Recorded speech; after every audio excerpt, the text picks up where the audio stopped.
I am Usha. Welcome back to my channel political science with Usha. अभी तक हमने अनुच्छेद 15 तक बिहार एक्ट की लैंग्वेज को समझते हुए पूरे किए हैं। आज हम अनुच्छेद 16 यानी लोक नियोजन में अवसर की समानता के विषय में चर्चा करेंगे। भारतीय संविधान का अनुच्छेद 16 भारत के नागरिकों को सरकारी नौकरियों और नियुक्तियों में समान अवसर की गारंटी देता है। आज़ादी के बाद एक ऐसे भारत का निर्माण करना जरूरी था जहां हर नागरिक को समान अवसर मिले। इसी उद्देश्य को ध्यान में रखते हुए भारतीय संविधान में अनुच्छेद 16 को शामिल किया गया, जो नौकरियों में सभी नागरिकों को समानता का अधिकार देता है। समानता और सामाजिक न्याय किसी भी लोकतंत्र की नींव होते हैं। भारतीय संविधान का अनुच्छेद जो 16 है, इसी नींव को मजबूत करता है, यह सुनिश्चित करते हुए कि सरकारी नौकरियों में किसी भी व्यक्ति के साथ उसकी सामाजिक पहचान के आधार पर भेदभाव न हो। तो अनुच्छेद 16 के बिहार एक्ट की लैंग्वेज में समझते हैं। लोक नियोजन के विषय में अवसर की समता, जो इंग्लिश में equality of opportunity in matters of public employment, जिसका भाग 1 है। 16(1) राज्य के अधीन किसी पद पर नियोजन या नियुक्ति से संबंधित विषयों में सभी नागरिकों के लिए अवसर की समता होगी। तो यहाँ पे 16(2) अनुच्छेद 16(2) जो कहता है कि राज्य के अधीन किसी नियोजन या पद के संबंध में केवल धर्म, मूलवंश, जाति, लिंग, उद्भव, जन्म स्थान, निवास या इनमें से किसी के आधार पर न तो कोई नागरिक अपात्र होगा और न उससे विभेद किया जाएगा। यहाँ ध्यान रखने वाली बात यह है कि जो हमने अनुच्छेद 15 किया था उसमें 5 थे: धर्म, मूलवंश, जाति, लिंग और जन्म स्थान। यहाँ पे 2 हैं जो अलग है, उससे उद्भव और निवास की भी योग्यता यहाँ पे जोड़ी गई है। इन आधारों पे किसी भी नागरिक को अपात्र नहीं किया जाएगा। जो नौकरियों में इनमें आरक्षण है उनमें इसका अनुच्छेद 16 का भाग 3 ये कहता है कि इस अनुच्छेद की कोई बात संसद को कोई ऐसी विधि बनाने से निवारित नहीं करेगी जो किसी राज्य या संघ राज्य क्षेत्र की सरकार के या उसमें के किसी स्थानीय या अन्य प्राधिकारी के अधीन वाले किसी वर्ग या वर्गों के पद पर नियोजन या नियुक्ति के संबंध में ऐसे नियोजन या नियुक्ति से पहले उस राज्य या संघ राज्य के भीतर निवास विषय कोई अपेक्षा विहित कर सकती है। यानी यह अनुच्छेद कहता है कि संसद को यह अधिकार है कि कोई भी राज्य, उसको यह अधिकार है कि वो अपने जो भर्तियाँ हैं उसमें निवास विषय की योग्यता जोड़ सकता है। जैसे कि हम देखते हैं कई राज्यों में जो खुद के राज्य के ही जो नागरिक होते हैं उनको ही प्रेफर किया जाता है पहले। ये नागरिक विषय निवास विषय योग्यता है। अनुच्छेद 16(4) है, ये कहता है कि इस अनुच्छेद की कोई बात राज्य को पिछड़े हुए नागरिकों के किसी वर्ग के पक्ष में जिनका प्रतिनिधित्व राज्य की राय में राज्य के अधीन सेवाओं में पर्याप्त नहीं है, नियुक्तियों या पदों के आरक्षण के लिए उपबंध करने से निवारित नहीं करेगी। इसका ये 4 के ये जो 77वां संविधान संशोधन हुआ था 1995 में, उससे जोड़ा गया है। ये कहता है कि इस अनुच्छेद की कोई बात राज्य को अनुसूचित जातियों और अनुसूचित जनजातियों के पक्ष में है जिनका प्रतिनिधित्व राज्य की राय में राज्य के अधीन सेवाओं में पर्याप्त नहीं है, राज्य के अधीन सेवाओं में किसी वर्ग के अनुवर्ती वरिष्ठता के साथ प्रोन्नति के मामले में आरक्षण के लिए उपबंध करने से निवारित नहीं करेगी। यानी ये जो SC ST की जो पदोन्नति जो होती है उससे संबंधित है। ये अनुच्छेद 16(4) का जो 77वें संविधान संशोधन 1995 में जोड़ा गया, वह 16(4) है जो कहता है कि इस अनुच्छेद की कोई बात राज्य को किसी वर्ष में किन्हीं न भरी गई ऐसी रिक्तियों को जो खंड 4 या खंड 4 के अधीन किए गए आरक्षण के लिए किसी विषय के अनुसार उस वर्ष में भरी जाने के लिए आरक्षित है, किसी उत्तरवर्ती वर्ष या वर्षों में भरे जाने के लिए पृथक वर्ग की रिक्तियों के रूप में विचार करने से निवारित नहीं करेगी और ऐसे वर्ग की रिक्तियों पर उस वर्ष की रिक्तियों के साथ जिसमें वो भरी जा रही है उस वर्ष की रिक्तियों की कुल संख्या के संबंध में 50% आरक्षण की अधिकतम सीमा का अवधारण करने के लिए विचार नहीं किया जाएगा। ये बैकलॉग के बारे में है। अनुच्छेद 16(5) जो कहता है कि इस अनुच्छेद की कोई बात किसी ऐसी विधि के प्रवर्तन पर प्रभाव नहीं डालेगी जो यह उपबंध करती है कि किसी धार्मिक या सांप्रदायिक संस्था के कार्यकलाप से संबंधित कोई पदधारी या उसके शासी निकाय का कोई सदस्य किसी विशिष्ट धर्म का मानने वाला या विशिष्ट संप्रदाय का हो। ये धर्म संप्रदाय के बारे में। इसका अनुच्छेद 6 जो 103वें संविधान संशोधन से जोड़ा गया, जो EWS के बारे में, ये कहता है कि इस अनुच्छेद की कोई बात राज्य को विद्यमान आरक्षण के अतिरिक्त तथा प्रत्येक प्रवर्ग में पदों के अधिकतम 10% के अध्ययन खंड 4 में उल्लिखित वर्गों से भिन्न नागरिकों के आर्थिक रूप से दुर्बल किन्हीं वर्गों के पक्ष में नियुक्तियों और पदों के आरक्षण के लिए कोई भी उपबंध करने से निवारित नहीं करेगी। जो ये अनुच्छेद 16 हो गया। इसके अब ये इससे संबंधित कुछ बात है वो देखते हैं। तो अनुच्छेद 16 में जो SC ST इनके लिए जो आरक्षण है वो सिर्फ नौकरियों में और शिक्षण संस्थाओं में अनुच्छेद 15 में देखा अपन ने, और विधानसभा लोकसभा ये अनुच्छेद 330 332 इनमें है। तो इनसे संबंधित कुछ बात देखते हैं।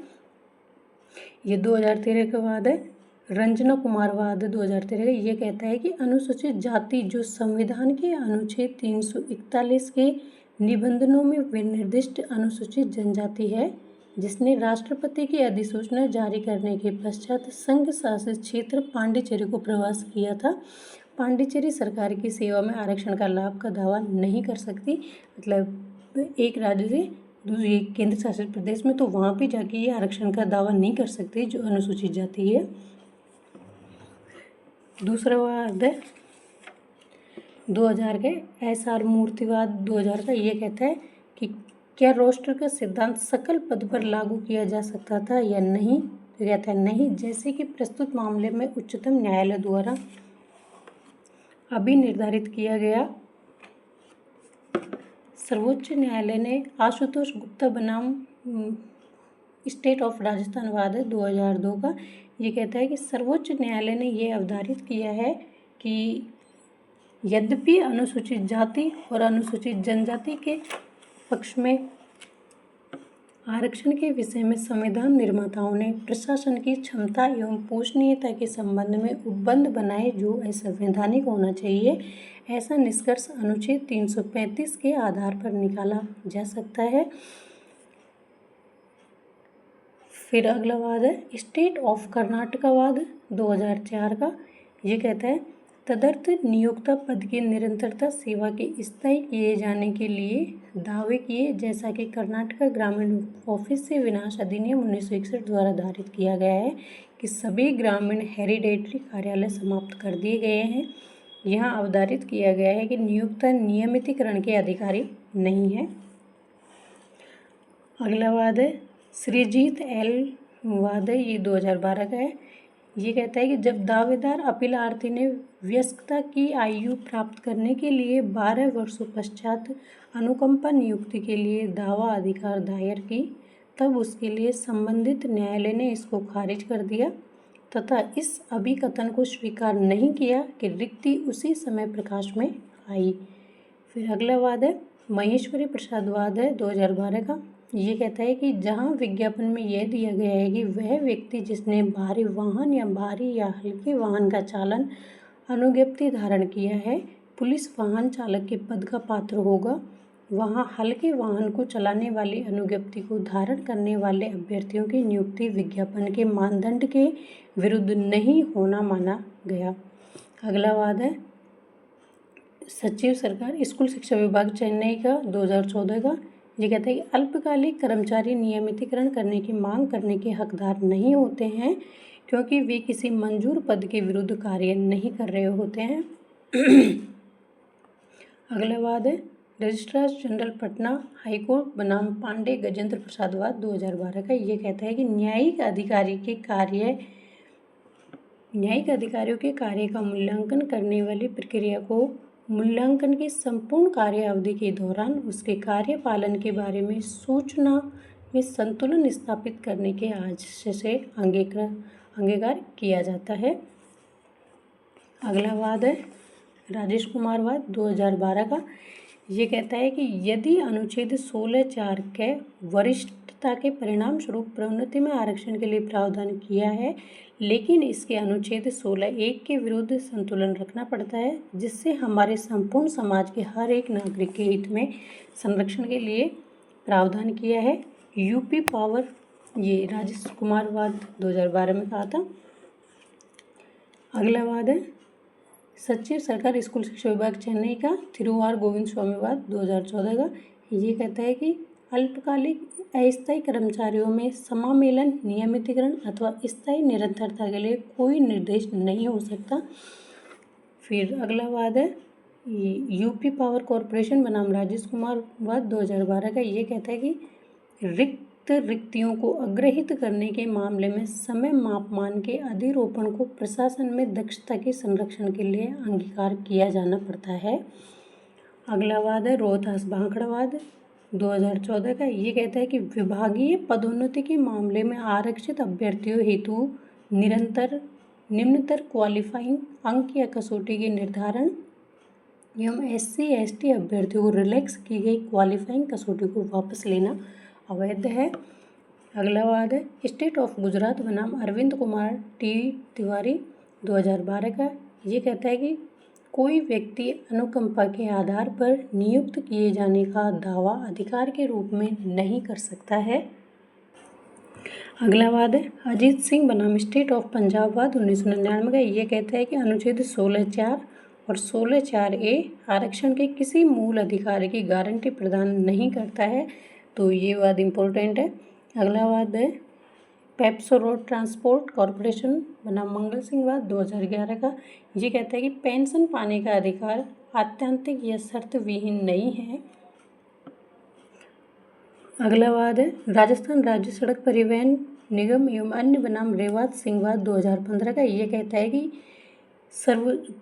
यद्यपि अनुकंपा आधार पर उच्चतर पद के लिए आवेदन प्रस्तुत किया गया था, फिर भी जब नियमावली के अनुसार योग्यता तथा अर्हता पर विचार करते हुए आवर पद प्रस्तावित किया गया था, जिसे अभ्यर्थी के द्वारा स्वीकार कर लिया गया था, तब वह उच्चतर पद पर दावा नहीं कर सकता है। अगला वाद है श्रीमती शोभा देवी वाद 2022 का, इम्पोर्टेंट है। ये कहता है कि भारत के संविधान के अनुच्छेद 16 का उपखंड 2 लोक नियोजन के मामले में नागरिकों के बीच कतिपय आधारों, जिसमें लिंग एक है, पर भेदभाव को प्रतिषिद्ध करता है और यह प्रावधान करता है कि राज्य के अधीन नियोजन अथवा किसी पद पर नियुक्ति से संबंधित मामलों में सभी नागरिकों को समान अवसर प्रदान किया जाए। तो ये हमने अनुच्छेद 16 देखा। अब अनुच्छेद 17 कर लेते हैं। अनुच्छेद 17 अस्पृश्यता का निवारण, एबोलिशन ऑफ टाइटल्स। ये कहता है एबोलिशन ऑफ अनटचेबिलिटी। ये कहता है कि अस्पृश्यता का अंत किया जाता है और उसका किसी भी रूप में आचरण निषिद्ध किया जाता है। अस्पृश्यता से उपजी किसी निर्योग्यता को लागू करना अपराध होगा, जो विधि के अनुसार दंडनीय होगा। जो अनुच्छेद 35 के अनुसार संसद इसको दंडनीय बना सकती है, जिससे जो 1955 का जो कानून है इसका SC/ST के लिए बनाया गया है। अनुच्छेद 18 उपाधियों का अंत, अबोलिशन ऑफ टाइटल्स। ये इसका 18 का 1 ये कहता है कि राज्य सेना या विद्या संबंधी सम्मान के सिवाय और कोई उपाधि प्रदान नहीं करेगा। सिर्फ सेना और विद्या संबंधी सम्मान के सिवाय, इनके अलावा और कोई उपाधि प्रदान नहीं करेगा। अगला है 18(2) भारत का कोई नागरिक किसी विदेशी राज्य से कोई उपाधि स्वीकार नहीं करेगा। ये भारत का कोई नागरिक जो विदेशी राज्य से उपाधि स्वीकार नहीं करेगा, भारत के नागरिक के लिए है। 18(3) ये कहता है कि कोई व्यक्ति जो भारत का नागरिक नहीं है, राज्य के अधीन लाभ या विश्वास के किसी पद को धारण करते हुए किसी विदेशी राज्य से कोई उपाधि राष्ट्रपति की सहमति के बिना स्वीकार नहीं करेगा। तो यहाँ पे कोई भी व्यक्ति हो सकता है जो इंडिया में रह रहा हो, उसके लिए है, उसके लिए राष्ट्रपति की सहमति, कंसेंट ऑफ द प्रेसिडेंट, ये लेना बहुत अनिवार्य है। अनुच्छेद 18(4) ये कहता है कि राज्य के अधीन लाभ या विश्वास का पद धारण करने वाला कोई व्यक्ति किसी विदेशी राज्य से या उसके अधीन किसी रूप में कोई भेंट, उपलब्धि या पद राष्ट्रपति की सहमति के बिना स्वीकार नहीं करेगा। तो ये अनुच्छेद 18 इससे संबंधित एक वाद है। भारत संघ बनाम विजन संघ विजन घोषवाद 1997 का ये कहता है, क्या स्वत्व के सौंपे जाने को चुनौती देने वाली याचिका पूछनी होगी या नहीं? तो सुप्रीम कोर्ट ने कहा नहीं, क्योंकि जहां स्वत्व के सौंपे जाने से संबंधित मामले को सरकार द्वारा रोक दिया गया, वहां प्रश्नगत रिट याचिका को पूछनीय नहीं माना गया। तो हमने अनुच्छेद 16, 17, 18 ये कर लिए और इसके साथ ही जो हमारा समानता का अधिकार था वो समाप्त हो गया। अब कल हम अनुच्छेद 19 से स्टार्ट करेंगे, जहाँ से स्वतंत्रता के अधिकार स्टार्ट होते हैं। तो आज के लिए इतना ही। आई होप आपको वीडियो पसंद आया होगा। Thank you.